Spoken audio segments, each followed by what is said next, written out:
সন্তানেরা করাইলের দোয়া মাহফিলে তারেক রহমান বললেন, কথা দিলে কথা রাখে বিএনপি।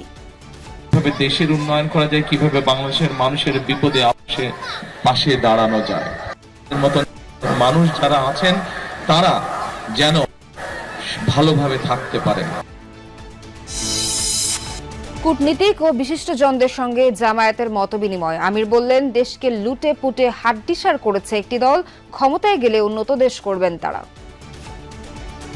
আমরা যুবকদেরকে আহ্বান জানাবো, কাজ তোমাদের শেষ হয়নি, জাস্ট বিগিনিং।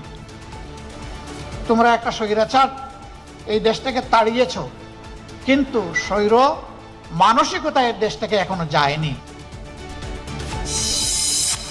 মনোনয়ন প্রত্যাহারের শেষ দিনেও ৪৭ আসনের প্রার্থী ঘোষণা হয়নি। ১০ দলের নির্বাচনী ঐক্যের স্বাভাবিক রাজনৈতিক কর্মকাণ্ডে বাধাগ্রস্তের অভিযোগ জাতীয় পার্টির।